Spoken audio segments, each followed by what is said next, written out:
Bismillahirrahmanirrahim. Assalamualaikum warahmatullahi wabarakatuh. Selamat pagi Bapak dan teman-teman semua. Semoga kita selalu dalam keadaan sehat walafiat.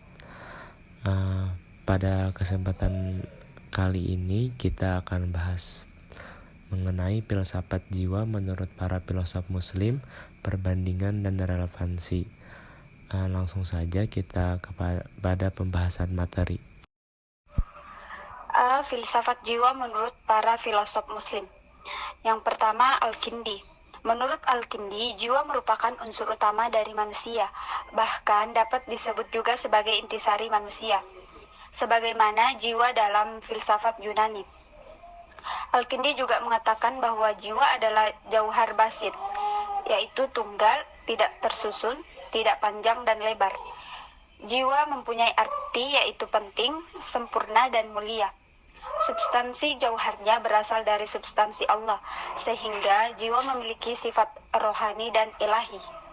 Jiwa merupakan urusan Allah yang dimana tidak ada yang dapat mengetahui secara rinci, bahkan tidak terdapat dalam Al-Quran maupun hadis.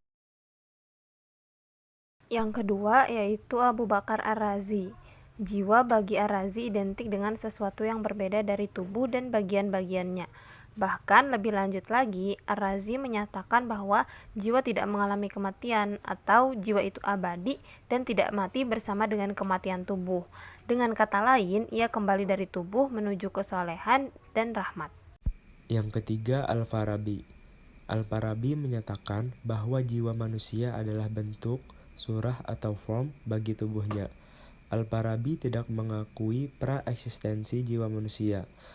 Bagi Al-Farabi, jiwa manusia itu dipancarkan oleh akal X, manakala suatu tubuh sudah siap untuk menerimanya. Ia juga mengingkari reinkarnasi jiwa, yaitu perpindahan jiwa secara berulang-ulang dari suatu tubuh kepada tubuh yang lain. Al-Farabi juga membedakan antara jiwa yang abadi dan jiwa yang binasa. Jiwa yang abadi ialah jiwa yang utama, yaitu jiwa yang mengetahui kebaikan dan berbuat baik, dan dapat melepaskan diri dari ikatan jasmani. Jiwa yang seperti ini tidak hancur dengan hancurnya badan. Yang termasuk dalam kelompok ini adalah jiwa yang telah berada pada tingkat akal mustafat. Sedang jiwa yang binasa ialah jiwa jahiliyah, yaitu jiwa yang tidak mencapai kesempurnaan karena belum dapat melepaskan diri dari ikatan materi. Jiwa yang seperti ini akan hancur dengan hancurnya badan. Akan tetapi, jiwa mengetahui kesenangan namun menolaknya. Ia tidak akan hancur dan akan abadi, namun abadi dalam kesengsaraan. Ibnu Maskawai mendefinisikan jiwa sebagai substansi sederhana yang tidak dapat diindera oleh salah satu alat indera. Sesungguhnya jiwa bukanlah fisik, bukan bagian dari fisik, dan bukan pula salah satu kondisi fisik. Jiwa adalah suatu yang lain yang berbeda dengan fisik, baik dari segi substansinya, hukum-hukumnya, ciri-cirinya, maupun perilakunya. Pendeknya, jiwa berasal dari substansi yang lebih tinggi, lebih mulia, dan lebih utama dari segala sesuatu yang bersifat fisik di dunia. Menurut Ibnu Maskawai, jiwa berasal dari limpahan akal aktif. Jiwa adalah jauhar rohani yang tidak hancur dengan sebab kematian jasad. Ia adalah kesatuan yang tidak terbagi-bagi. Ia akan hidup selalu. Ia tidak dapat diraba dengan panca indera karena ia bukan jisim dan bagian dari jisim. Jiwa dapat menangkap keberadaan zatnya dan ia mengetahui ketahuan dan keaktifisannya. Menurut Ibnu Maskawai, jiwa manusia mempunyai 3 kekuatan yang bertingkat-tingkat. Dari tingkat yang rendah disebutkan urutannya sebagai berikut. Yang pertama ialah al-nafs al-bahimiyah, nafsu kebinatangan yang buruk. Yang kedua ialah al-nafs al-sabuyah, nafsu binatang buas yang sedang. Dan yang paling tinggi ialah al-natikiyah, jiwa yang cerdas, yang baik. Yang kelima yaitu ada filsafat Al-Ghazali. Menurut Al-Ghazali, jiwa dan badan terdiri dari dua dunia yang berbeda. Jiwa berasal dari dunia metafisik, bersifat imaterial, tidak berbentuk komposisi, mengandung daya mengetahui yang bergerak dan kekal. Sedangkan badan merupakan substansi yang berasal dari dunia metafisik, bersifat materi atau nafs, yang di dalamnya terdiri dari ruh, akal, dan kalbu, yang semua itu merupakan daya-daya penggerak dan dapat mempengaruhi gerak badan. Hubungan antara jiwa, badan, dan gerak tingkah laku manusia mempunyai dua hubungan wujud dan aktivitas. Hubungan wujud jiwa dan badan merupakan hubungan yang saling membutuhkan karena jiwa diciptakan bukan karena badan dan jiwa bukan berada dalam badan. Maka jiwa merupakan substansi material karena jiwa menempati sebuah bayangan, jadi hubungan keduanya bersifat horizontal, transendental, dan pada akhirnya hubungan keduanya akan terputus dan pada saat tertentu jiwa dan badan bisa kembali seperti semula dan proses kejadian semula. Dan yang keenam ada filsafat Ibnu Sina. Menurutnya, jiwa memancar dari akal ke-10 yang substansinya dapat dibuktikan melalui 3 cara. Yang pertama, ketika manusia merenungkan dirinya pada waktu itu secara sadar ia mengenal bahwa dirinya ada selama hidupnya. Yang kedua, bila manusia menemukan suatu persoalan dengan menumpahkan segala perhatiannya terhadap persoalan tersebut, di saat itu ia merasa dirinya bebas dari raga sehingga ia berani berkata bahwa saya akan berbuat begini tanpa merasa terikat sedikit pun dengan raga. Yang ketiga, manusia mampu menghimpun aktivitas-aktivitas fisik organisme yang dilakukan tanpa kesulitan pengenalan terhadap aktivitas fisik tersebut, membuktikan bahwa jiwa itu lain dari fisik. Kemudian yang ketujuh itu ada Ibnu Bajjah. Jadi menurut Ibnu Bajjah, jiwa tidak mengalami perubahan sebagaimana jasmani, serta jiwa memiliki dua jenis alat gerak, yaitu alat-alat jasmani itu dapat berupa alami. Alami itu yang seperti kita miliki, yaitu tangan, kaki. Kemudian ada yang secara buatan. Secara buatan ini itu yang diolah oleh manusia, seperti misalnya tongkat atau kursi roda. Kemudian alat-alat rohani. Nah, kemudian manusia diyakini menjadi sempurna secara psikologis melalui kegiatan seperti mengoptimalkan fungsi-fungsi jiwanya sendiri dengan menyatukan ketiga fakultas. Ketiga fakultas itu yang pertama itu indera persepsi. Jadi maksud dari indera persepsi itu adalah proses individu untuk mengorganisasikan dan menafsirkan kesan-kesan penglihatan mereka agar memberikan makna pada lingkungan mereka. Jadi indera persepsi ini adalah respon kita terhadap sesuatu yang kita lihat. Kemudian yang kedua itu fakultas imajinasi, yaitu membayangkan atau membangun kembali persepsi dari suatu benda yang terlebih dahulu. Jadi suatu benda yang kita lihat kemudian kita buat atau kita ciptakan hal-hal baru dari benda tersebut. Kemudian yang ketiga, yang terakhir itu adalah daya ingat atau kekuatan kita dalam menerima dan menyimpan suatu informasi dalam pikiran kita. Kemudian yang kedelapan itu ada Ibnu Tufail. Jadi jiwa manusia menurut Ibnu Tufail adalah makhluk yang tertinggi martabatnya. Manusia terdiri dari dua unsur, yaitu jasad dan ruh. Jadi badan ini tersusun dari unsur-unsur, sedangkan jiwa tidak demikian. Jadi badan kita akan tersusun oleh beberapa alat seperti tangan, mata, kaki. Nah, sedangkan jiwa itu tidak. Kemudian setelah badan hancur atau mengalami kematian, jiwa akan lepas dari badan, dan kemudian jiwa selanjutnya jiwa yang pernah mengenal Allah selama berada dalam jasad akan hidup dan kekal. Jadi setelah meninggal, badan kita akan hancur, kemudian jiwa tidak, jiwa akan kembali kepada sang pemiliknya, itu Allah, dan akan hidup kekal. Nah, kemudian jiwa juga terdiri dari 3 tingkat, yaitu jiwa tumbuhan, jiwa hewan dan jiwa manusia. Selanjutnya, menurut Ibnu Rushd mendefinisikan jiwa sebagai suatu kesempurnaan awal bagi tubuh yang bersifat alamiah dan mekanistik. Definisi sama dengan definisi dari Aristoteles dan seluruh filosof muslim terdahulu. Ibnu Rushd mengatakan, jiwa merupakan kesempurnaan awal untuk membedakan dengan kesempurnaan-kesempurnaan yang lain yang berasal dari kumpulan perilaku dan emosi yang mengikuti kesempurnaan awal bersumberkan darinya. Makna kesempurnaan yang berbeda-beda sesuai dengan kesamaan bagian jiwa seperti jiwa nutrisi atau jiwa tumbuh-tumbuhan, jiwa sensorik, jiwa hayalan, jiwa hasrat, dan jiwa rasional. Daya-daya itu tidak hanya berbeda dari segi tindakan, tetapi berbeda juga dari segi topiknya. Selanjutnya, filsafat jiwa menurut Fakhruddin Ar-Razi. Menurut Fakhruddin Ar-Razi mengatakan bahwa anggota badan ialah perangkat dan alat bagi jiwa. Fakhruddin Ar-Razi mengatakan bahwa jiwa ialah sebagai suatu substansi yang berbeda dengan badan. Jiwa tidak bersifat fisik karena jiwa ialah substansi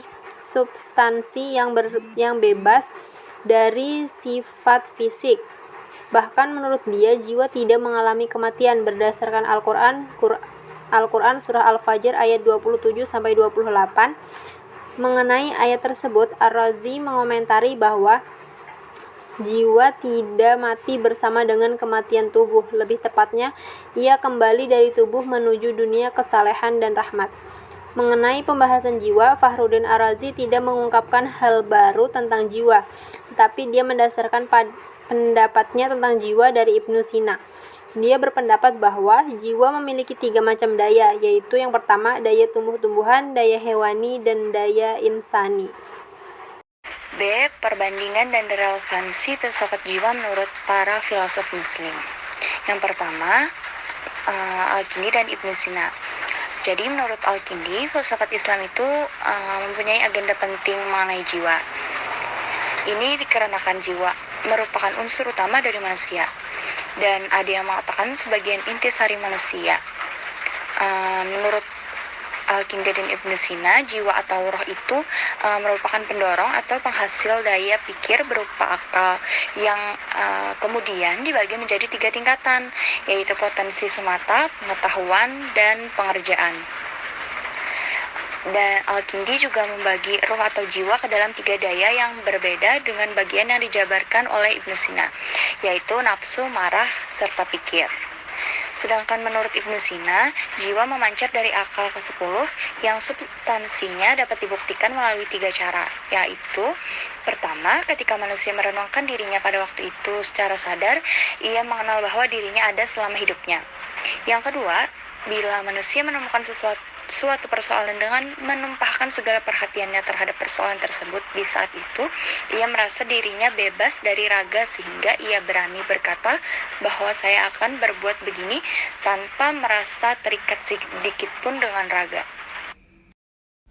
Ketiga, manusia mampu menghimpun aktivitas-aktivitas fisik organisme yang dilakukan tanpa kesulitan pengenalan terhadap aktivitas fisik tersebut, membuktikan bahwa jiwa itu lain dari fisik. Berdasarkan ilmu fisika, Ibnu Sina membagi jiwa kepada 3 bagian, yaitu jiwa tumbuh-tumbuhan, jiwa binatang, al-nafs al-hawaniyah, dan jiwa manusia. Menurut Ibnu Sina, sifat seseorang sangat bergantung pada pengaruh di antara 3 macam jiwa pada dirinya.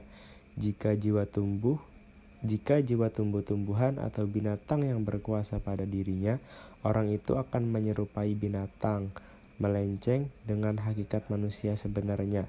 Tetapi, jika jiwa manusia, al-nafs al-natqah, yang mempunyai pengaruh pada dirinya, orang itu menyerupai malaikat dan dekat kepada kesempurnaan hakikat manusia.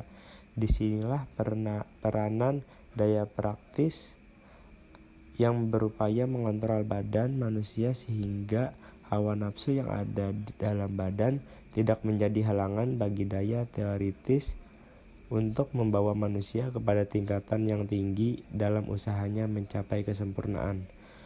Pemikiran Ibnu Sina di atas memiliki relevansi dengan pemikiran Al-Kindi karena beliau juga berpendapat bahwa daya pikir atau akal memiliki peranan penting bagi manusia guna mencapai tingkatan yang lebih tinggi.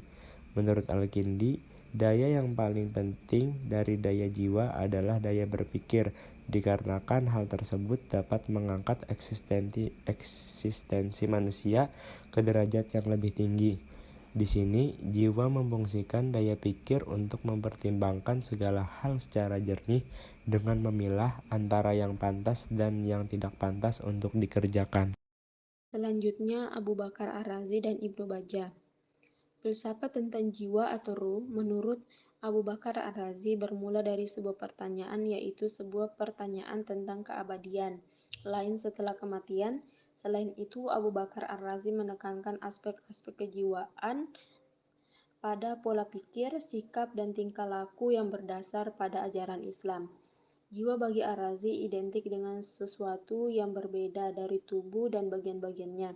Bahkan lebih lanjut lagi, Ar-Razi menyatakan bahwa jiwa tidak mengalami kematian atau jiwa itu abadi dan tidak mati bersama dengan kematian tubuh. Dengan kata lain, ia akan kembali dari tubuh menuju kesalehan dan rahmat. Ia juga menjelaskan bahwa tujuan penciptaan akal untuk menyadarkan jiwa manusia yang terlena dengan alam fisik manusia. Tubuh bukanlah tempat yang abadi, bukan tempat untuk sebuah kebahagiaan. Kesenangan dan kebahagiaan sebenarnya adalah melepaskan diri dari materi dengan jalan filsafat. Jiwa yang tidak dapat menyucikan dirinya dengan filsafat, ia akan tetap tinggal atau berkelana di alam materi. Akan tetapi apabila ia sudah bersih, ia akan mampu untuk kembali ke alam asalnya. Saat itu alam hancur dan jiwa serta materi kembali pada keadaan semula. Sedangkan pada pendapat Ibnu Bajjah, setiap manusia memiliki satu jiwa. Sebagaimana jasmani, jiwa tidak mengalami perubahan. Jiwa merupakan penggerak bagi manusia. Jiwa bergerak dengan dua alat, yaitu jasmania dan rohania. Jasmania bisa alamiah maupun buatan, seperti tangan dan kaki. Alat alamiah lebih dahulu dari alat buatan yang disebut dengan mendorong naluri atau raw instinct, dan terdapat pada setiap makhluk yang berdarah. Menurut Ibnu Bajjah, jiwa merupakan jauhar rohani yang kekal setelah mati. Ketika telah di akhirat, jiwalah yang akan menerima balasan, baik itu balasan siksaan atau kesenangan. Kemudian relevansi serta pendapat Abu Bakar dan Ibnu Bajjah, yaitu mereka berpendapat bahwa jiwa manusia kekal dan abadi, dan jiwa akan menerima balasan di akhirat kelak atau semua perbuatannya. Yang ketiga ada Al-Farabi dan Ibnu Tufail. Menurut Al-Farabi, jiwa manusia disebut dengan al-nafs, al-natiqah, berasal dari alam ilahi, sedangkan jasad berasal dari alam khalq, berbentuk, berupa, berkadar, dan juga bergerak. Jiwa diciptakan tatkala jasad siap menerimanya. Al-Farabi dalam salah satu bukunya menerangkan sebagai berikut. Bila telah tercipta seorang manusia, maka yang pertama mengaktual pada jiwanya adalah potensi makan atau al-quwah al-ghaziyah. Kemudian potensi mengindra atau al-quwah al-hassah. Untuk mengindra apa yang bisa diindra, yaitu panas, dingin, rasa makanan, bau, suara, dan lain-lain. Dan bersamaan dengan itu mengaktual kecenderungan atau al-nuzu' untuk menyenangi atau membenci apa yang diindranya. Kemudian mengaktual potensi menghayal atau al-quwa al-mutakhayilah untuk memelihara atau menyimpan gambar fenomena yang telah dihasilkan oleh penginderaan, menghimpun dan memisahkan satu bagian dengan bagian yang lain sehingga terbentuk susunan-susunan atau klasifikasi-klasifikasi yang berbeda-beda, yang sebagian bisa benar dan bisa juga salah. Dan bersamaan dengan itu juga mengaktual kecenderungan untuk senang ataupun benci pada apa yang dihasilkan aktualitas potensi menghayal itu. Sedangkan menurut pemikiran Ibnu Tufail, manusia merupakan suatu perpaduan dari tubuh, jiwa hewani, dan juga non-bendawi. Dari perpaduan tersebut dapat digambarkan oleh binatang, benda angkasa, dan Tuhan. Karena hal tersebut, pencapaian dalam konsep jiwa terletak pada pemuasan kepada tiga aspek tersebut. Kemudian, ia melakukan tindakan-tindakan yang meniru pada hewan, benda angkasa, dan juga Tuhan. Mengenai dalam peniruan pertama yang tertuju kepada objek hewan, dalam proses tersebut ia melakukan segala hal yang bertujuan untuk memenuhi kebutuhan tubuhnya dari kebutuhan primer, serta kebutuhan untuk melindungi dari cuaca buruk dan hewan buas. Kemudian, ia melakukan peniruan kedua. Dari proses tersebut, ia menuntut dirinya dalam hal kebersihan tubuh dan pakaian, sikap baik kepada objek-objek hidup dan mati, serta perenungan atas esensi tubuh dan perputaran esensi orang dalam ekstase. Ibnu Tufail memiliki jiwa hewani dan ia terhanyut ke dalam perenungan yang sangat mendalam tentang Tuhan. Pada peniruan yang terakhir kalinya, ia harus melengkapi dirinya dengan sifat Tuhan yang positif maupun yang negatif, seperti kebijaksanaan, kekuasaan, pengetahuan, serta kebebasan dari hasrat jasmania dan lain sebagainya yang dapat membawa kepada perwujudan dalam visi mencapai rahmat Tuhan dan sekaligus menjadi identik dengan esensi Tuhan. Pemikiran mereka ada keterkaitan, karena Al-Farabi membagi jiwa kepada tiga bagian, yaitu tumbuh-tumbuhan, binatang, manusia. Dan Ibnu Tufail membagi manusia kepada tiga bagian, yaitu tubuh, jiwa, hewani, non-bendawi yang dapat digambarkan oleh binatang, benda angkasa, dan Tuhan. Mengenai objek hewan, dalam proses tersebut ia melakukan segala hal yang bertujuan untuk memenuhi kebutuhan tubuhnya dari kebutuhan primer, sama seperti Al-Farabi yang mengatakan bahwa mereka makan, tumbuh, dan berkembang biak untuk bertahan hidup, serta kebutuhan untuk melindungi dari cuaca buruk dan hewan buas. 4. Ibnu Miskawai dan Ibnu Rushd. Menurut Ibnu Miskawai, jiwa berasal dari limpahan akal aktif atau akal faal. Jiwa adalah jauhar rohani yang tidak hancur dengan sebab kematian jasad. Jiwa memiliki 3 daya. Yang pertama daya berpikir, kedua daya keberanian, dan yang ketiga daya keinginan. Pengelolaan dari ketiga daya tersebut dengan cermat dan profesional akan melahirkan kebajikan, yaitu hikmah atau kebijaksanaan, kesederhanaan, dan keberanian. Karakteristik dari jiwa manusia selalu dipengaruhi oleh hawa nafsu, akal, dan syahwat. Jiwa memiliki kolerasi atau hubungan dengan moral seseorang. Karakteristik manusia terbaik akan membentuk bermula pada kejenihan jiwa. Sedangkan menurut Ibnu Rushd, jiwa itu abadi atau tidak pernah mati. Jiwa itu akan bertemu dengan jasad terlepas dari keinginan jasmani. Jika jiwa itu suci, kesucian itu akan bertambah dengan pahala. Tetapi jika jiwa itu kotor dan buruk, ia akan bertambah buruk, hina dan sedih karena dosa dan kejelekan yang dilakukan, dan ia sangat menyesal karena tidak dapat mengubah perbuatan jahatnya itu. Selanjutnya, terdapat hubungan antara pemikiran mereka yakini jiwa itu tidak pernah mati, yang mati hanyalah jasad, dan juga jiwa dipengaruhi oleh hawa nafsu, akli, dan syahwat. Jika jiwa kita tidak terkontrol, maka jiwa kita akan kotor. Dan jika jiwa kita terkontrol, pasti akan selalu melakukan perbuatan yang suci atau baik. Selanjutnya, Al-Ghazali dan Fakhruddin Ar-Razi. Dalam Ihya Ulumuddin, Al-Ghazali menyebutkan bahwa manusia terdiri dari al-nafs atau jiwa, al-ruh, dan al-jism atau badan. 3 komposisi ini mempunyai hubungan yang tidak bisa dipisahkan, karena jika salah satu dari 3 komposisi ini tidak ada, maka keberadaan manusia tidak nampak atau dengan kata lain tidak dapat disebut sebagai manusia. Sedangkan menurut Fakhruddin Ar-Razi, jiwa sebagai suatu substansi yang berbeda dengan badan, terpisah secara esensial dan bergantung dengannya secara pengaturan dan instruksi. Nah, lalu menurut Fakhruddin Ar-Razi, anggota badan itu ialah perangkat dan alat bagi jiwa. Nah, lalu hubungan antara pendapat ini adalah bahwa antara badan, ruh, dan jiwa saling berkaitan karena badan merupakan perangkat dan alat bagi jiwa. Nah, jika salah satu tidak ada, maka keberadaan manusia tidak nampak, serta jiwa tidak bisa melakukan pengaturan dan instruksi terhadap badan. Demikian presentasi dari kami. Salah khilaf mohon maaf. Wabillahi taufiq wal hidayah. Wassalamualaikum warahmatullahi wabarakatuh.